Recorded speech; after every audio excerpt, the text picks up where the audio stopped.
నమస్తే, నేను మీ జనం టీవీ శంకర్. మనతో సీనియర్ జర్నలిస్ట్ జనం టీవీ తిరుపతి అన్న కూడా ఉన్నాడు. ఈరోజు మనం చూసినట్లయితే కేటీఆర్ అరెస్టును తప్పించిన కేసీఆర్ ఒక స్కెచ్ గీసి కేటీఆర్ అరెస్టును తప్పించాడు. మరి గతంలో తన కూతురు అరెస్ట్ అయ్యి జైలు నుంచి వెళ్ళి వచ్చినప్పుడు ఎట్లయితే చాకచక్యంగా కేసీఆర్ కూతురు కవితను బయటకు ఎట్లా తీసుకొచ్చిండో, ఇప్పుడు కేటీఆర్ పోతే జైలుకి అటే. కాబట్టి కేటీఆర్ను జైలుకు పోకుండా ఉండేందుకు కేసీఆర్ స్కెచ్ గీసి తప్పించాడు. దానికి సంబంధించి మనం తిరుపతితోటి విశ్లేషించే ప్రయత్నం చేద్దాం. అన్న, అసలు ఏం జరుగుతుంది? కేటీఆర్, మనం ఒకటి తమ్ముళ్ళు తీసుకున్నాం, కేటీఆర్ అరెస్టును తప్పించిన కేసీఆర్ అసలు ఎట్లా తప్పిస్తున్నాడు అనేటువంటిది జనానికి కావాలి. అంటే మనం ముందుగా ఫస్ట్ బీఆర్ఎస్ పార్టీ టీఆర్ఎస్ ఏర్పడిన దగ్గర ప్రయత్నం చేద్దాం. టీఆర్ఎస్ పార్టీ అంటే 2022 సంవత్సరంలో టీఆర్ఎస్ పార్టీ, ఇప్పుడున్నటువంటి బీఆర్ఎస్ పార్టీ అప్పుడు టీఆర్ఎస్ పార్టీగా ఆవిర్భవించింది. తెలంగాణకు రావాల్సినటువంటి నీళ్లు, నిధులు, నియామకాలు రావాలి, తెలంగాణ అన్యాయం అయిపోతుంది అనేటువంటిది తెలంగాణ ప్రజల ఆకాంక్ష. ఆ ఆకాంక్షను కేసీఆర్ పసిగట్టి దాన్ని ఒక రూపం తీసుకొచ్చిండు. దాంట్లో కవులు, కళాకారులు, అట్లాగే రాజకీయ నాయకులు, స్వచ్ఛంద సంస్థ నాయకులు, యువజన సంఘాలు, విద్యార్థి సంఘాలు, మేధావులు, ఉపాధ్యాయులు, ఆర్టీసీ నాయకులు, ఆర్టీసీ కార్మిక సంఘాలు, ఉద్యోగ సంఘాలు, ప్రైవేటు ఉద్యోగ సంఘాలు, ఆఖరికి మావోయిస్టు పార్టీ, నక్సల్ పార్టీలు కూడా మద్దతు తెలిపినాయి. అంటే కేసీఆర్ ఈ ఉద్యమం రాబోతుందని చెప్పేసి పసిగట్టి ఆ ఉద్యమానికి నాయకత్వం వహించే ప్రయత్నం చేసిండు. దానిలో సక్సెస్ అయిందని కూడా అనుకోవచ్చు. సక్సెస్ అయ్యిండు.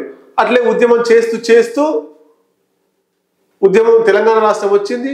వచ్చిన తర్వాత ఇక్కడ ఉన్న కాంగ్రెస్ పార్టీ పోయి 2014లో తొలిసారి కాంగ్రెస్ పార్టీ ఓడిపోయి 2014లో టిఆర్ఎస్ పార్టీ అధికారంలోకి వచ్చింది. కేసీఆర్ దళిత ముఖ్యమంత్రి అని చెప్పి ఇవ్వకుండా ఆయన ముఖ్యమంత్రి అయినటువంటి పరిస్థితి మనకు కనబడ్డది. 2014లో అధికారంలోకి వచ్చిండు.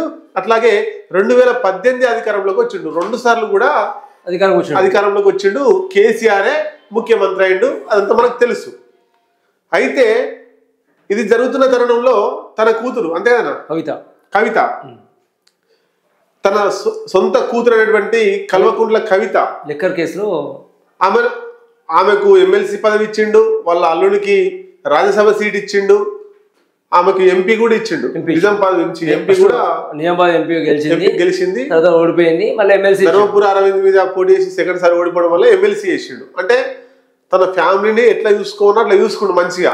తన కూతురికి ఏదంటే అది గావురాల కూతురు అంటారు తెలంగాణ భాషలో. అట్లా ఆమెకి ఏదడితే అది ఇచ్చిండు. ఈయన అధికారంలోకి ఉండు కాబట్టి దందాలకు పోయిర్రాళ్ళు. కల్వకుంట్ల కవిత పోయి ఈడ కాదు ఆడ కాదు ఢిల్లీ లిక్కర్ స్కామ్ లో ఇరికిన తర్వాత ఈయన కాంగ్రెస్ కు బీజేపీకి సమాన దూరం ఉండి మూడో కూటమి ఏర్పాటు చేస్తాడు. థర్డ్ ఫ్రంట్ ఏర్పాటు చేస్తా, తెలంగాణ రాష్ట్రమే కాదు నేను ముఖ్యమంత్రి కాదు ప్రధానమంత్రి అయితా అని చెప్పేసి ఆయన అనకుండా ఆయన ఎమ్మెల్యేలతోటి ఎంపీలతోటి రెండోది పక్క ఉన్న మహారాష్ట్రలో ఒకసారి మీటింగ్ పెట్టి మహారాష్ట్రలో శాఖ ఏర్పాటు చేసిండు, రాష్ట్ర కమిటీ ఏర్పాటు చేసిండు, అంటే ఆంధ్రప్రదేశ్ కమిటీని ఏర్పాటు చేసిండు. కర్ణాటక పోయి మన కుమారస్వామితో ఆయనతో అలవెన్స్లు ఉంటా అని చెప్పి బీఆర్ఎస్ పార్టీని ఆవిర్భవించింది. బీఆర్ఎస్ పార్టీ లోగోనో అంటే టీఆర్ఎస్ నుంచి బీఆర్ఎస్ అయినప్పుడు కుమారస్వామితో వేయించినట్టు ఏర్పాటు చేసిండు. అంటే ఇట్లా ఒక రాష్ట్రం కాదు, మహారాష్ట్ర, పక్కన ఆంధ్రప్రదేశ్, తర్వాత కర్ణాటక, ఇంకా కొన్ని రాష్ట్రాలలో తమిళనాడుకి ఇట్లా స్టాలిన్ గెలిచిండు సార్. అంటే కాంగ్రెస్ కు బీజేపీకి ఒక ప్రత్యామ్నాయ కూటమి తీసుకురావాలని ప్రయత్నం చేసిండు. అయితే దురదృష్టవశాత్తు ఏమైనా జరిగిందంటే తెలంగాణలోనే అధికారం కోల్పోయినాక నువ్వే ఓడిపోయినావు, ఇక మేమేడ గెలుస్తాం అనేటువంటిది ఆ రాష్ట్రాలలో ఉండేటువంటి నాయకులకు వచ్చింది. కాబట్టి ఇక్కడ కార్యక్రమాలు లేవు, ఇక్కడ ఏం లేదు. ప్రధానమంత్రి ఏమో కానీ ముఖ్యమంత్రి పదవి కూడా పోయింది. ఆయన కొడుకు కోసం కట్టించినటువంటి సెక్రటరియట్ రేవంత్ రెడ్డికి అక్కెర వస్తుంది. ఇది ప్రస్తుతం జరిగింది. అయితే అలా కూతురు పోయి లిక్కర్ స్కామ్ లో ఇరికింది. ఢిల్లీలో ఇరకడం వల్ల తృతీయ ఫ్రంట్ పోయింది, ఆ ఫ్రంట్ పోయింది, ఈ ఫ్రంట్ పోయింది. బీజేపీకి దూరంగా ఉన్నట్టే ఉంటుండు కానీ బీజేపీకి సపోర్ట్ చేస్తుండు కేసీఆర్. తెలంగాణలో బీజేపీ లోక్సభ ఎన్నికలు జరిగితే ఆ లోక్సభ ఎన్నికల్లో ఈయన పోటీ చేసి డిపాజిట్ 9 స్థానాల్లో కోల్పోయాడు. 9 స్థానాల్లో డిపాజిట్ కోల్పోయాడు. వాస్తవంగా 2014లో 9 సీట్లు, 9 ఎంపీ సీట్లు గెలిచిండు 17 సీట్లకు. 2018లో 8 సీట్లు గెలిచిండు, 8 సీట్లు గెలిచిండు.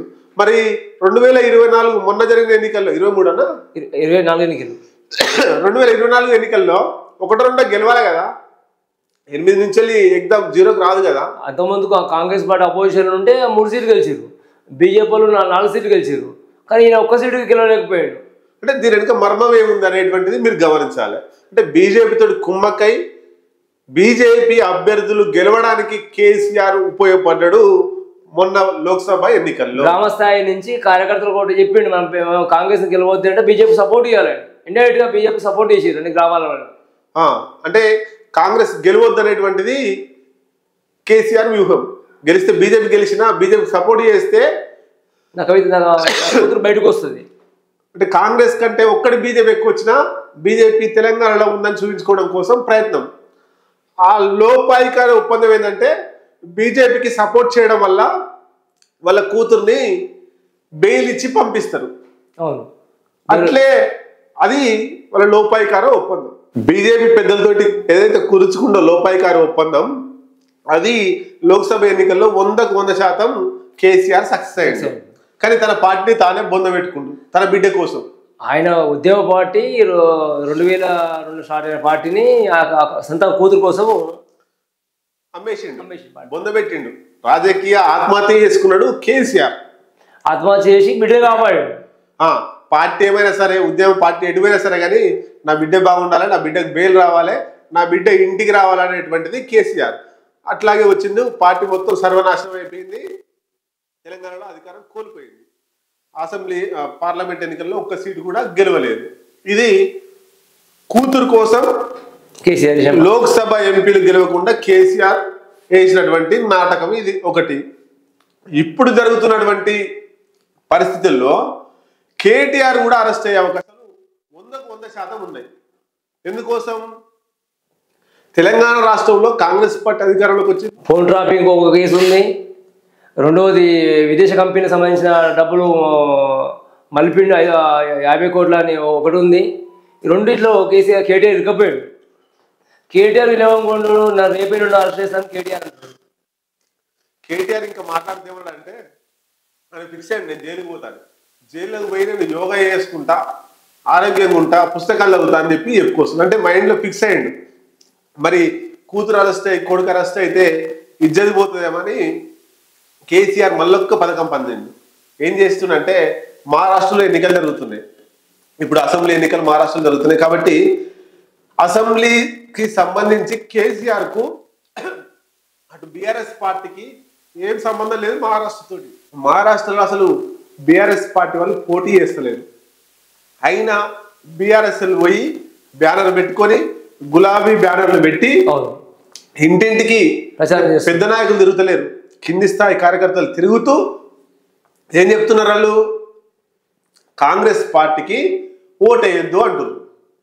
కాంగ్రెస్ పార్టీకి ఓటేయద్దు అంటే అర్థమైంది. ఇక్కడ ఒక ఇంట్లో చిన్న కొడుకు లంగా, 2 కొడుకులు, చిన్న కొడుకు లంగా అంటే పెద్ద కొడుకు మంచోడు అని అర్థం, లేదా పెద్ద కొడుకు మంచోడు అంటే చిన్న కొడుకు లంగా అని అర్థం. అంటే మహారాష్ట్ర ఎన్నికలలో బీఆర్ఎస్ పార్టీలు పోయి కాంగ్రెస్ కు ఓటేయకూరి అంటే అలా అర్థమైంది, ఇండైరెక్ట్ గా బీజేపీకి ఓటేయమని చెప్తున్నారు. నిజంగా మరి కేసీఆర్ కు బీజేపీకి ఏ సంబంధం లేకపోతే కాంగ్రెస్ కు ఓటేయద్దు, బీజేపీకి ఓటేయద్దు అని చెప్పాలి. ఓటేయద్దు. ప్రకాష్ అంబేద్కర్ పార్టీ ఉంది, ఆ పార్టీకి ఓటేయని చెప్పాలి. అంబేద్కర్ మనవడు ప్రకాష్ అంబేద్కర్ పార్టీ ఉంది. ఆయన దళిత సంబంధించి అంబేద్కర్ మనవడు కాబట్టి ఆయన కొంత రాజ్యాంగం ప్రకారం నడుచుకుంటుండు, సమాజం కోసం చేస్తుండు కాబట్టి ఆయనకు ఓటేయమనాలి. లేకపోతే స్వతంత్ర అభ్యర్థులు వాళ్ళకే ఏమనాలి, కమ్యూనిస్టులు పోరాటం చేస్తున్నారు వాళ్ళకే ఏమనాలి, లేకపోతే ఇంకెవరైనా మంచి క్యాండిడేట్ విషయం వాళ్ళకి ఓటేయమనాలి. కాకపోతే ఏ కాన్స్టిట్యూన్సీలో మంచిగా ఉంటే ఆ క్యాండిడేట్ ఓటేయమని చెప్పు. కానీ ఏడివైనా కాంగ్రెస్ కు ఓటేయద్దు అంటే బీజేపీకి లాభం చేసేందుకే బీఆర్ఎస్ శ్రేణులు మహారాష్ట్రలో ప్రచారం చేస్తున్నాయి కాంగ్రెస్ కు ఓటేయద్దని.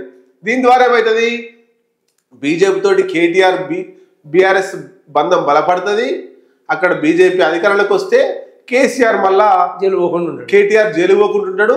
బీఆర్ఎస్కి వాళ్ళు మళ్ళా ఏదైనా నామినేటెడ్ పోస్టులో లేకపోతే ఏదో ఇండైరెక్ట్గా వాళ్ళకి హెల్ప్ చేసే అవకాశాలు ఉంటాయి. అంటే కేసీఆర్ ఫామ్ హౌస్లో కూర్చొని ఈ పథకాలు అంటున్నాడు. అలా బిడ్డ అరెస్ట్ అయితే ఎట్లా తీసుకురావాలని ప్లాన్ వేసిండు, కొడుకు అరెస్ట్ కాకుండా ఏం చేయాలనేది ప్లాన్ వేసిండు. కానీ రేవంత్ రెడ్డి ఏం ఊకుంటట్లేడు, ఖచ్చితంగా జైలుకు పంపిస్తాడు. దీనికోసమే కేటీఆర్ ఢిల్లీగా పోయాడు.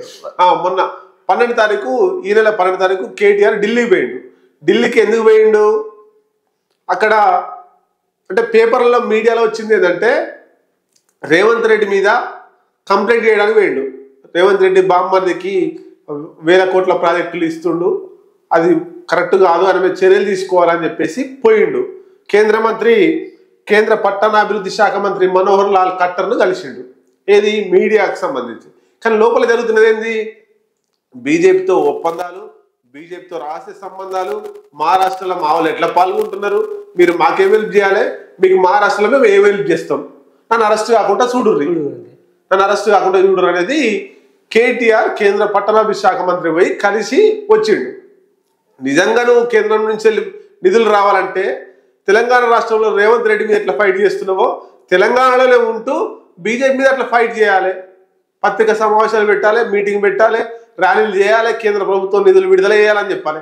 కానీ నువ్వు కేంద్ర మంత్రిని కలిసి రావాల్సిన అవసరమే ఉంది. కేవలం అరెస్ట్ కాకుండా చూడడం కోసమే కేటీఆర్ పోయి కేంద్ర మంత్రి కాళ్ళు మొక్కొచ్చిండు అనేటువంటిది జనాలలో నడుస్తున్న